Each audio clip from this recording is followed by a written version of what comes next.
The moon. Quite a spectacle, if you ask me.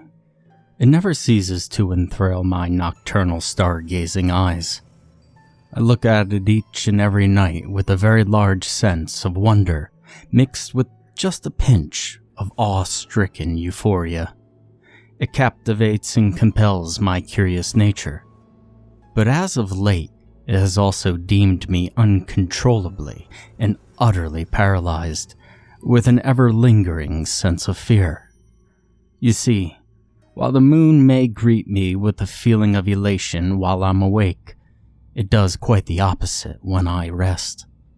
The moon is the main focus of a twisted narrative in my dreams. A nightmarish story is played out in my fear-ridden sleep for me to defensively watch almost every night. I say almost every night, because sometimes I just can't find it in me to sleep at all, knowing what awaits me when I close my eyes. But it wasn't always this way, mind you. It has only been happening for the past few months. I don't know why or how, as I'm not one who often has nightmares. I can barely recall my normal dreams. However, I can describe to you the dream in question in great detail. It will forever be embedded within the deep confines of my memory. Have you ever had a dream in which you are not present? What I mean is, have you ever watched your dream play out in front of you like a movie, as if you were part of the audience rather than the character? See, that's how my nightmare is. I have no control whatsoever. I cannot interact with the damn thing, and I'm only left to watch as the pandemonium ensues. This is not only frustrating, but terrifying as well. What's worse is that I do not realize that it's a dream until I wake up. So, imagine my confusion, anxiety, and terror as I watch the plot unfold. Well, how can you? I've yet to explain the details of the nightmare itself. Maybe I'm just stalling. Well, in any case, I shall now divulge to you the inner workings of my reoccurring nightmare. It always starts out in the woods. Forests themselves are unsettling, but what really gets me is that I've never been in one. It's not that I wouldn't venture out into the wilderness every now and again to go on a nature-filled walk or something. It's just that I don't live near the woods. Never have. So why then would I dream of them? On top of that, why is everything in my self-made forest so detailed? These are the kinds of things that boggle my mind and freak me out when I wake up in a cold sweat, mid-scream. I'm sorry, it's just so aggravating and worrisome. It's difficult for me not to relive each moment and dwell on the details. But, back to the dream. I've just left looking at trees and an empty night sky for quite some time. It adds to the uneasiness. After a while, I can hear something. It can't be made out right away, but as it gets louder, I realize that it's howling. Must be a coyote, I think to myself. And it is at this point that my perspective changes. It is abrupt and worrying. I'm now left looking up from the woods, at a no longer empty night sky. The howling continues and gets louder. Through the forest canopy, I could still see the moon. It is a vibrant yellow color, and for whatever reason, it looks off. I can't quite put into words what I mean by that. The howling does not let up. I can now hear several coyotes howling and getting closer as their volume is increasing. My perspective changes once more. I'm now viewing the moon from atop the forest, almost as if I'm standing on the very top of one of the trees. It looks larger in size, but still for the most part, normal. I hear the sound of coyotes howling peak in volume as I stare at the sky. My ears may have actually hurt had I been awake. As the obnoxious sound of the coyotes continues, the moon becomes larger. I can now tell that it is getting closer to the earth with every passing second. My heart begins to race. Something that usually comforts me is now creating within me a sense of dread. And after a few more moments of inner turmoil, the The howling stops. The moon is now dangerously close to the earth, and I can hear it moving. After a few more moments, it almost fills the night sky. I catch one final glimpse before impact, seeing every single detail on its surface, each and every crater and formation. It's breathtaking, but not in a good way. The moon then picks up speed, much like the beating of my heart, and in an instant, I wake up. Now, it might not seem like much, but I can honestly say I've never been more scared in my entire life. I have to experience this every single time I fall asleep. Upon waking, I always jump out of bed and run to my window, my eyes scanning the night sky for signs of an abnormal moon. I always find the moon exactly where it should be, looking as normal as ever, and a wave of relief overcomes me. I don't know. I just don't get it.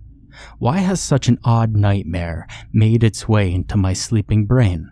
Why does it occur every time I dream? Why me? And why now? Any answers I thought could be found led me to disappointment instead. When discussing it with friends, they simply laughed or just found it downright peculiar.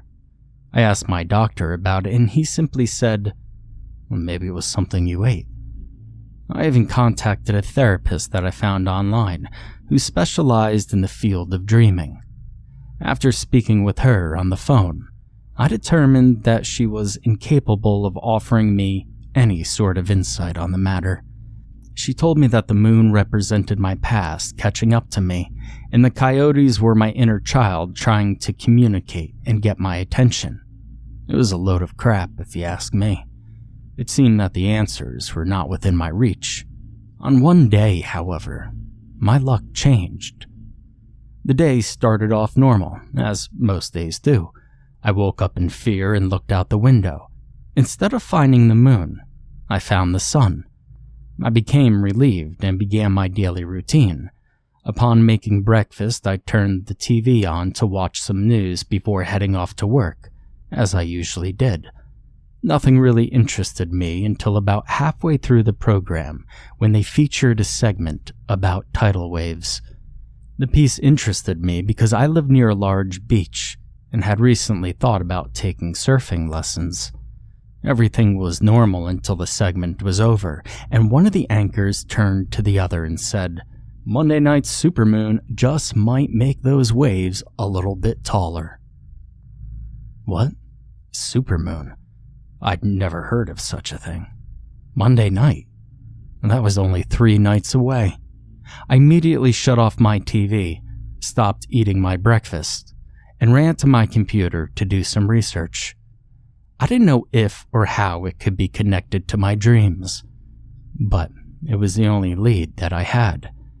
After doing some extensive research, I became aware that the supermoon is a term used to describe the moon when it is new or full, as well as when it is closest to the Earth during its elliptical orbit. Now this results in the moon looking larger than normal, hence the term.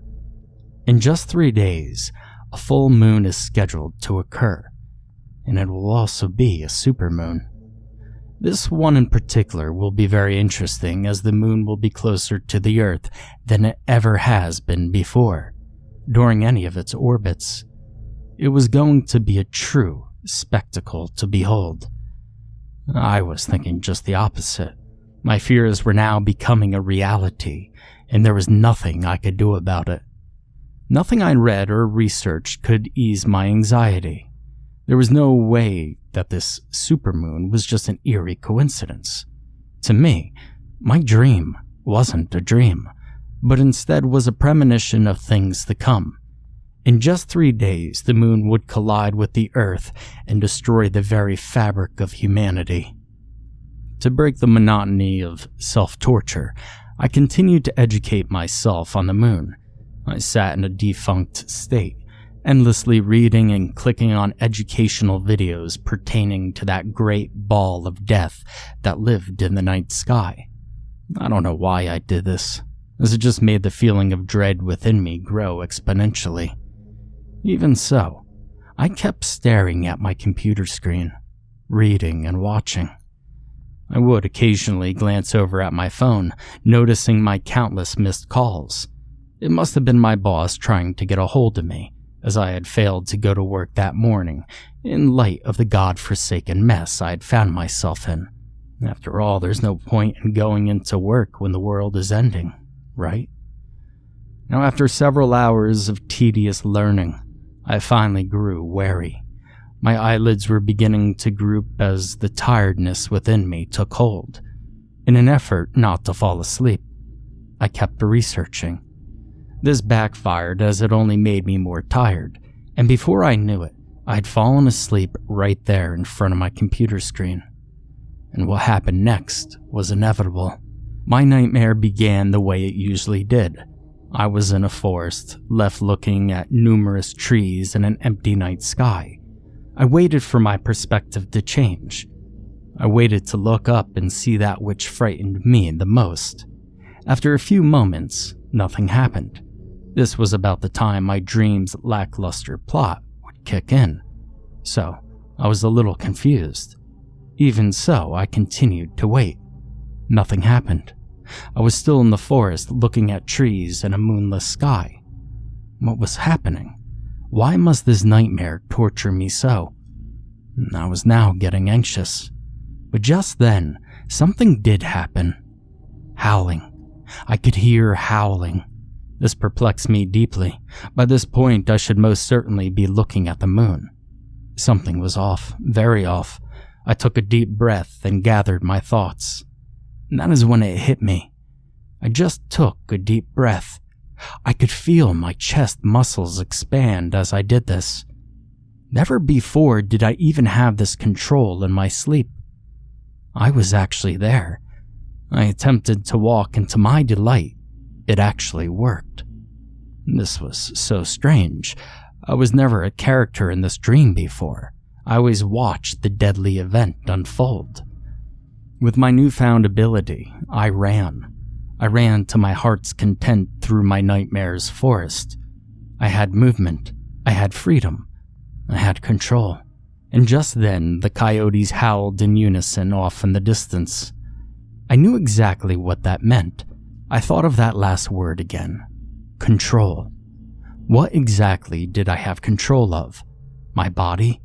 What good would that do me if I could still not control my outcome? I turned around and looked up at the night sky, and there it was. The moon in all of its wondrous and gruesome glory. I could see nothing but trees and moonlight in my field of vision. An ever-familiar feeling of shock found its way back into the pit of my stomach. I took that feeling and ran with all my might towards the moon, towards the howling. It was all I could think to do. Quickly after I began sprinting, the howling stopped. No! I screamed at the top of my lungs as I watched the moon connect with the earth. The thunderous clap it made jolted me awake. I quickly jumped up from the computer and looked out the window. The moon was visible, but it was normal-sized. Normally, this would grant me relief, but I don't think I was all that scared this time. My dreams were changing, and so was my outlook on the situation. I felt like I could stop this from happening. Somehow. I went back to my computer and I continued my research, only this time I included the words dream and premonition, along with the usual lunar terms. I continued to read, watch videos, and speak with others on forums. After an hour or so, I was still empty-handed in my hunt for a solution, and I pressed on. As my search continued, I found myself growing sleepy once more. I needed to stay awake and look for answers, but my brain wouldn't allow it. After all, I didn't get that much rest the first time I fell asleep. I was at a loss. I had no coffee or any other means of staying awake. The only thing I did have was the vague will to find a way out of this mess. But that only lasted so long, and once again my eyes won in their battle to close themselves. I became unconscious. My dreams started yet again. I was immediately greeted with lucidity and took a look at my surroundings. I was in the same forest, and I could see the moon behind me, looming overhead. I stared at it for a moment, almost begging it not to fall. In doing this, I quickly looked away. The moon and all of its features appeared to me as the personification of malice. This was more likely due to my mind and the way it had constructed the setting, but it still kept me from staring at the moon any further. I needed to invest all of my energy into doing something productive anyhow. Once the howling began, I decided to pursue it once more. I ran towards the sound of what I assumed were coyotes, knowing that I didn't have much time left. It had come to my attention the last time I dreamt that I had actually never seen them before. I'd only heard their unsettling cries. They were the only characters present in this world other than myself. Maybe finding them would provide me with insight. It was a long shot, but anything was worth trying at this point. I kept running towards the sound, noticing the moonlight getting brighter on the forest floor and the trees. I still refused to look up at it and kept myself focused at the task at hand. I was slightly afraid, not only because of the moon, but of what I might find when I did reach the coyotes. This was still less fear than I was usually accustomed to in this nightmare, so it in no way disrupted my concentration. But what I saw next, however, did. Before making it to my destination, I saw something out of the corner of my eye. I immediately stopped running and turned to look at it. It appeared to be the dark figure of a man. Even the now brighter moonlight could not reveal to me his features. After staring at him for a moment, he began to speak. "You're wasting your time." His voice sounded old and brash, but worldly at the same time. I was confused by his statement, not to mention his existence. "What exactly do you mean?" I asked. "This is only one possible outcome. You've yet to change anything. You need to wake up." "Wake up, but..." I was cut off mid-sentence by a familiar explosion sound. The sound of two planetary bodies colliding. The man remained still as the moonlight washed out of my field of vision. I then woke up at my computer, just like before, only this time I didn't jump up to look out my window. I instead thought of the man and what he had to say to me. The entire ordeal was bizarre and surreal, but for some reason, I felt as if I had some sort of chance. Whoever this man was, he seemed to have a better grasp of the situation than I did. Perhaps finding him once more will ultimately bring me the answers I seek. I noticed sunlight begin to cover the desk where I was sitting. I looked over at my window, but quickly regretted it as the sun was just coming up over the horizon and was an abrasive sight for my baggy eyes. The sun was indeed up, and it was time to start my day. What would that entail? Well, could not be certain. It was not as if I'd be going to work in my current predicament. I could always do more research, but that didn't really get me anywhere last time.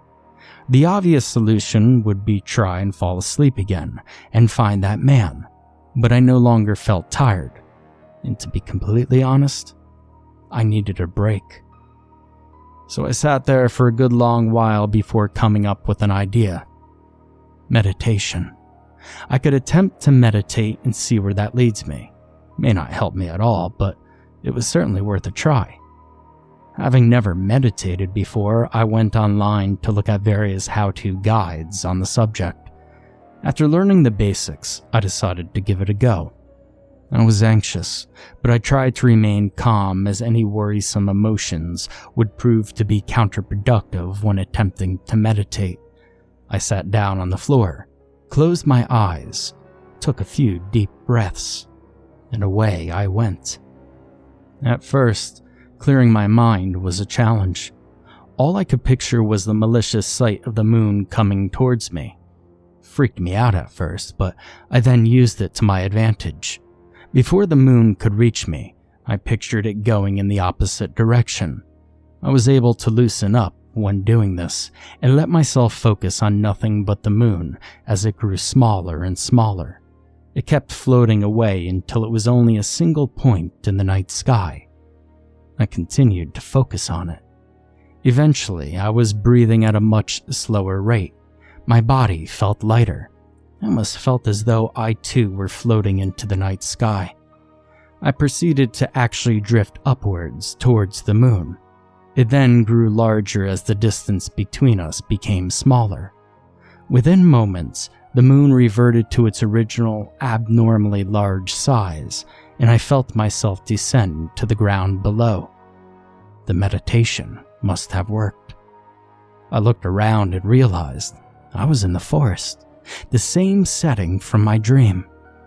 I looked up at the moon and noticed that even though it was incredibly close to the earth, it was still. Come to think of it, everything seemed still, as if time had stopped. Granted, there was nothing around me but trees, but it felt like I was residing within a single instant. One frame on the reel of my private nightmare. I say nightmare, but it no longer felt as such. Given that the moon was no longer moving, I now felt calm and relaxed. Hopefully this would provide me with a greater focus while I searched for either the man or the coyotes. Anything would suffice so long as it gave me an even slight answer. I decided to walk along the same path I took in my previous dream. I no longer heard the sounds of coyotes to guide me, but I did have the moon. I remember it being in the center of the sky when heading towards the howls. As such, I positioned myself accordingly and headed off. Now that I found myself walking rather than running, and now that I was void of the fear that had previously tormented me in this setting, I noticed the odd details of the pseudo-world around me. There was a strange symbol perfectly etched into each and every tree that I passed. I did not recognize the marking, but not only this, but I now noticed an old wooden hatch on the ground that bared the same symbol. I attempted to open it, but the damn thing wouldn't budge. In any event, I continued my impromptu hike through the forest. After a few more moments, I stopped dead in my tracks. Standing by one of the trees was none other than the man from my previous nightly adventure. I did not know whether to approach him or not. I couldn't tell if he was frozen like the rest of the forest. I simply stood there in a partial state of shock, waiting for something to happen. Luckily, the man was not frozen, and he began to speak. "Why are you here again?" I wasn't sure what he meant. Why am I here again? Well, I'm here for answers. He chuckled a bit when I said this. You don't need answers. You simply need to do what is necessary. He noticed the confused look on my face and spoke again. Fine. If you want answers so badly, then follow me. The man turned and started walking towards the moon, the very direction I had already been walking in. I subsequently followed, having little choice in the matter. As we walked, I was considerably closer to the mysterious man than I had ever been previously. You would think that maybe I could finally make out at least some of his features, but this was simply not the case. He was still covered in a thin layer of darkness. It seemed to follow him wherever he went. I couldn't explain this, but then again, this was just a dream, an odd, premonitory dream at that, but still a dream nonetheless. The man remained silent until we reached our destination. Here you have it, the answer to the dark and looming riddle overhead. He looked at the moon when he said this. I was still confused, to say the least, but I took a look around before demanding further explanation. We were in a small clearing in the forest. In said clearing was a formation of not coyotes, but wolves. They were frozen still, as to be expected, They were in a circular pattern around what looked to be a person wearing some sort of red shroud. The man then spoke, noticing that I was still oblivious to what was going on. "Take a closer look." I did so without hesitation, curious as to what I would find upon closer inspection. I walked right past the wolves and into the circle to take a look at the person in the red cloak. It was a woman. She had her arms outstretched towards the moon. In front of her sat a chalice of some sort, filled with a reddish liquid. I still had no clue what was taking place here, and luckily, the man noticed this. "This is the last surviving member of the clan of the Red Wolf." Clan of the Red Wolf? I had no idea what the clan of the Red Wolf was, so I let the man explain further. The clan has existed for many years. They worship a god known as the Red Wolf, and their doctrine is simple. They intend to seek divinity in nature and protect the Earth's wildlife to the best of their abilities. I still didn't completely grasp why this meant the moon had to fall. You see, as of late, the clan has misinterpreted the foundation of their teachings. Because of this, they now think they need to destroy all life on Earth and allow it to begin anew.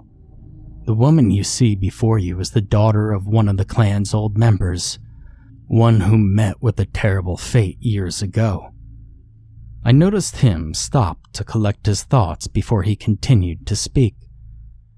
She too tried the end of the world, so to speak, but she stopped. Her daughter, deemed too powerful at an early age, was hidden from the rest of the clan. In the wake of her mother's failure, she came out of hiding and vowed that she would continue her mother's work. She would find a way to put an end to this earth. I was left speechless. This was most certainly a lot to process. After all, how could this clan exist? How did they have this power? Why was I involved?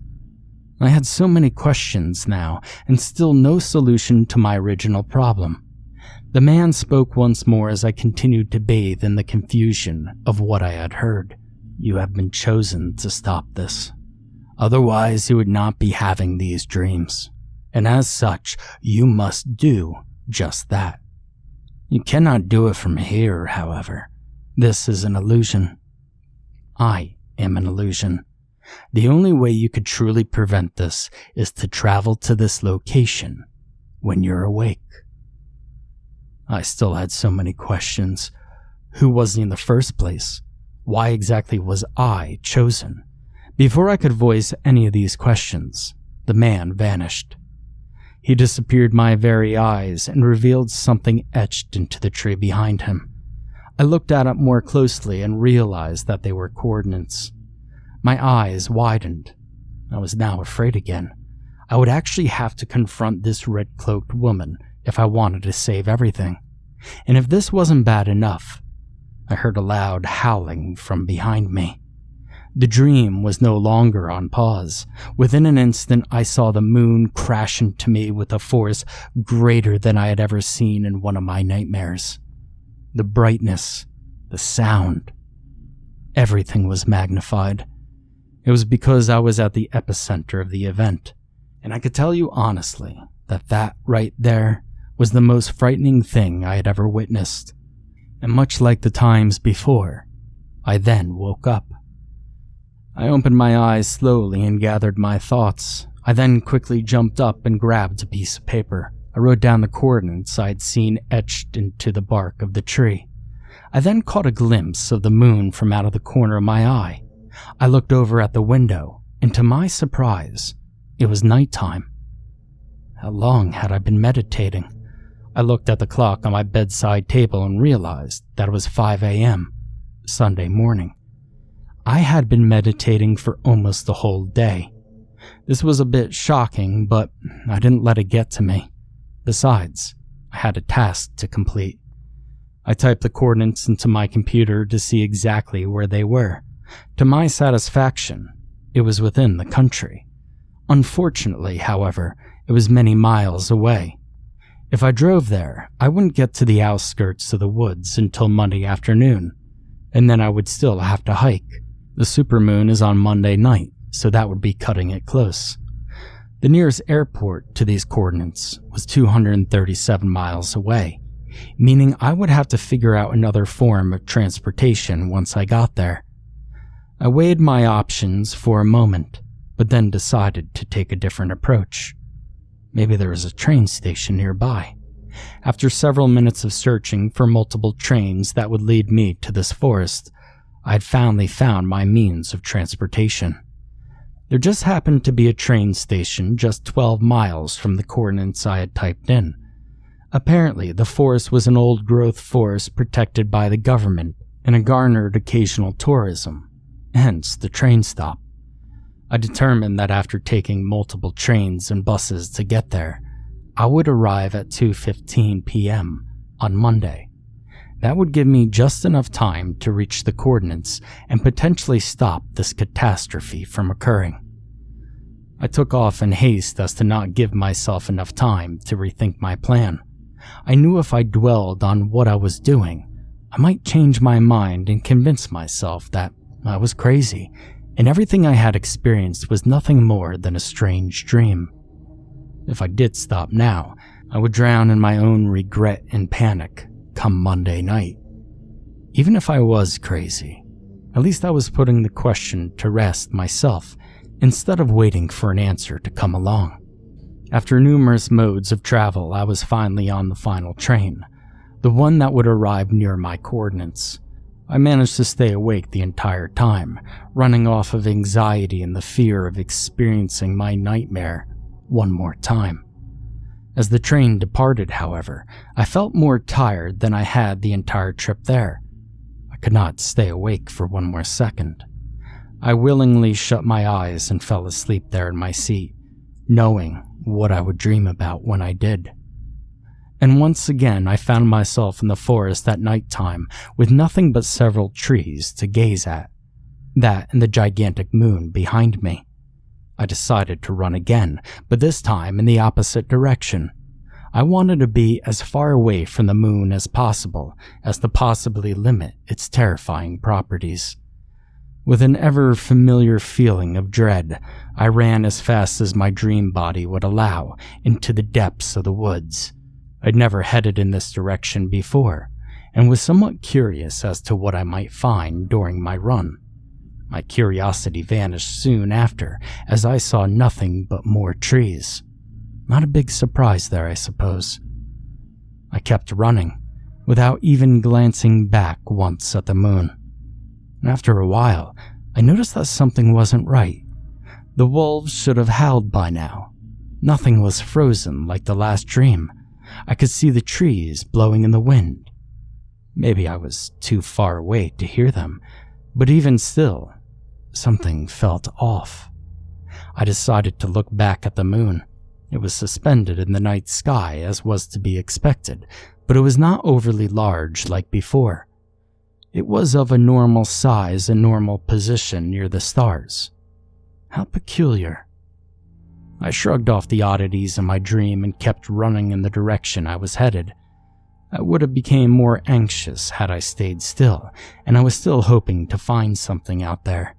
Maybe one last bit of help in the form of something, anything, before I came face to face with the red-cloaked woman. I ran and ran for what seemed like a very long time. All the while, there was nothing but trees and discomfort to keep me company.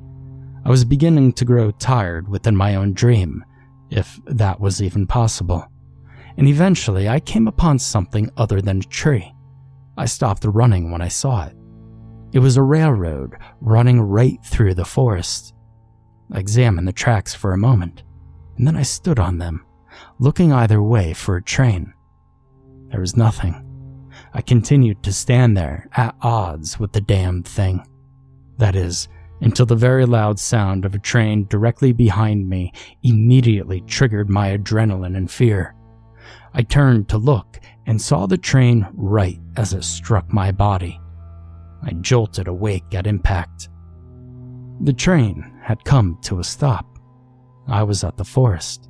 I pulled myself together and stumbled off in a clumsy fashion, still trying to fully awaken and process my dream's meaning at the same time. The train then took off at high speed and left me to take a look at my surroundings in isolation. So this is what it looks like during the day, huh? You see, the forest looked identical to the one in my dreams. But then again, how could it not? It was just the simple assortment of old trees. The only difference now was that I was awake, and I had sunlight to guide my trek as opposed to moonlight. I wasn't sure how long that sunlight would last, especially in the depths of the forest. I set off in haste, making sure to maximize my energy. I didn't run and instead power walked, keeping a steady pace as I went. 12 miles wouldn't be all that bad had it been on a paved road, but this was an old woodland. Nor could I guarantee what the terrain would be like in some parts of the forest. I had a compass and a map to guide me, knowing that my phone/GPS probably wouldn't get a reliable signal out here, but a map will only reveal so much about where you're going. I could only hope that I would make it there in time to make a difference. I could only hope that I would even make it there in one piece. Lucky for me, half my hike was relatively easy. I was able to remain quick and agile most of the way, but after an hour or so, the ground became steeper and I found myself almost climbing rather than walking. I stupidly attempted to keep the same pace uphill as I did on the flat ground. This was a mistake. I ended up tripping over the root of a tree that was jutting out of the ground, and I fell face first into the dirt, and a nearby rock dug into my skin, leaving a large gash along the side of one of my legs. The sharp pain that followed was unbearable. I released a blood-curdling scream from the deepest recesses of my lungs that hurt even my ears. It didn't appear as though I would be saving anything. My fate was now in the hands of the forest. Unable to move, I simply lay there, waiting for the nightfall to come, waiting for the moon to loom overhead and laugh in my dirt-covered face. It had won. My leg was injured, as well as my will to press on. Even if I could move, I didn't want to anymore.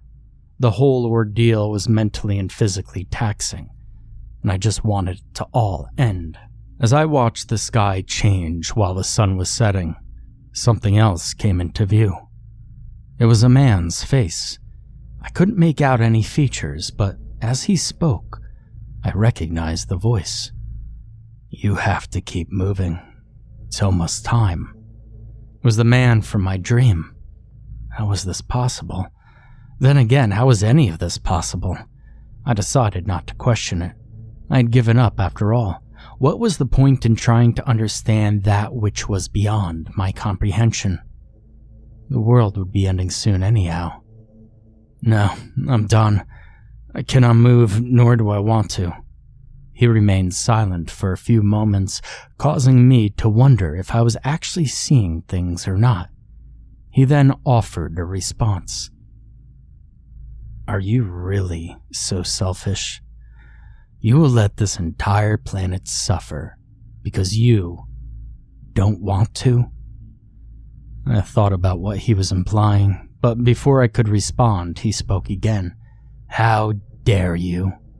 How dare you hold the fate of this world in your hands and cast it aside with such arrogance? Just like that. A broken leg is nothing compared to what really is at stake here. Neither is your insatiable need for answers.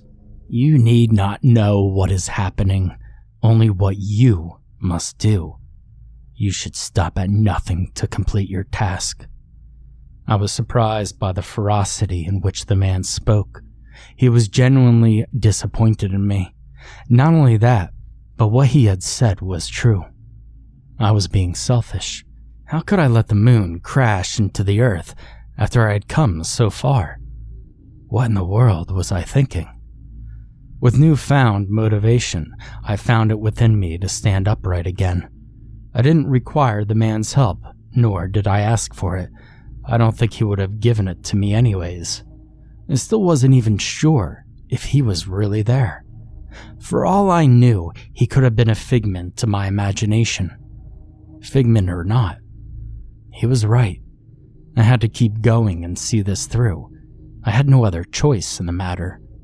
As I limped through the woods, the man followed. He kept his distance, but I knew he was there. I would glance over every now and again, and he would give me a perturbed look, one that begged me to stop staring and hurry up already. Somehow I felt as though his presence helped. It reassured me that I might actually be able to do this, whatever this might be. Either way, I was at ease for the time being. I limped for a very long time, using only the moon as my guide. It was very large, but not quite as large as I remembered it being in my dreams. Even so, my surroundings now had a familiar aura to them. I must have been getting close. The man surprised me and spoke, confirming my suspicions. Just a little further. For the first time on our hike, the man walked in front of me and began to lead the way. And as he did this, I noticed the clearing up ahead. This was it. My showdown with the red-cloaked woman was about to begin, and I was not ready in the slightest. Despite this, I followed the man and walked into the clearing. Upon entering, I saw just what I expected to see. There in the center of the clearing was a circular formation of wolves containing the red-cloaked woman. Even though I knew it would be there, I was still shocked. This was no longer a dream, and whatever happened now would have actual repercussions. I stared at the woman, but she didn't look as though she was conscious.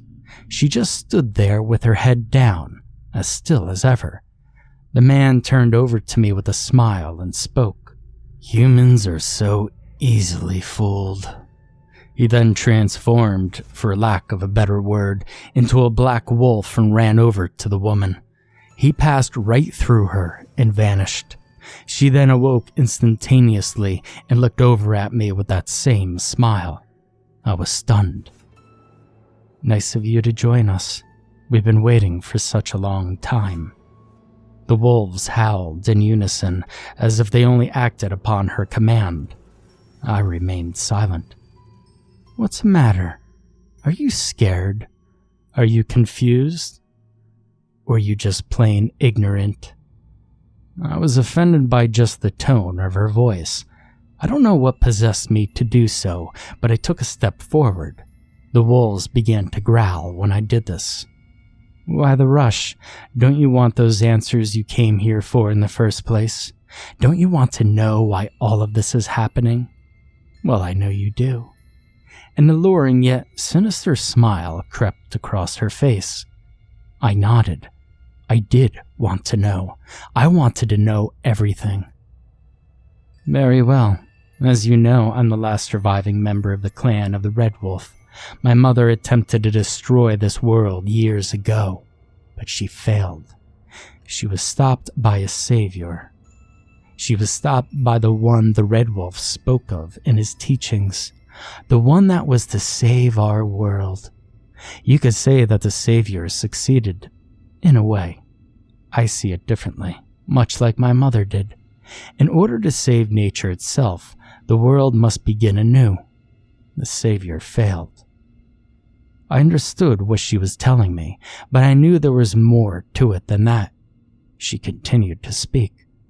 "The savior's blood was needed to complete the ritual of destruction that my mother had performed. That same blood is needed now to complete my ritual. You, my friend, are the offspring of the savior." What? How could this be? One of my parents was the savior she spoke of? How did I know this? Questions filled my mind that no amount of answers could solve, but one glaring truth bubbled to the surface. I needed to get out of there. I attempted to run, but the woman reached her arm out towards me, and I found myself paralyzed. I could not move at all. She was in complete control. I sent a specter into your dreams to bring you here. It was so much easier than I had originally anticipated. Foolishness is a trait I find to be quite common among humans. I'll never understand it.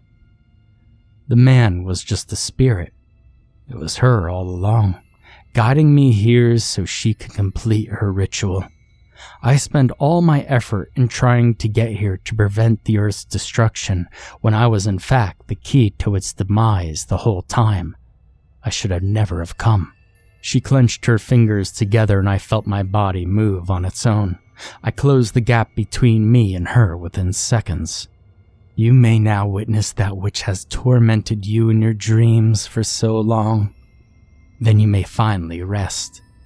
She said this as if it was some sort of consolation, and I watched as she reached into her cloak and pulled out a dagger. Etched into the blade was the same symbol I had seen on the trees. It must have been the symbol of the clan. She then grabbed the chalice from behind her and sliced my arm open, allowing my blood to fill the cup. I wanted to scream, but could not, as she had complete control over my body's actions, and I could not think of a more terrible situation to be in. With a flick of her wrist, she tossed my body aside, having already received what she needed. She then turned towards the moon and reached out towards it, much like I had seen in my nightmare. Between my injured leg and the cut on my arm, I could not move to stop her. I looked up at the moon as I came closer to the earth and waited for the inevitable collision. I heard the wolves howl loudly, but their howls were soon drowned out by the sound of the moon picking up speed. The moonlight that covered the forest was brilliant, and it allowed me the most vivid depiction of the destruction of the earth. After a few more moments, the moon broke through the atmosphere and filled the night sky. I closed my eyes and tried to sleep one last time. My dream could no longer haunt me. It was over. Everything was over.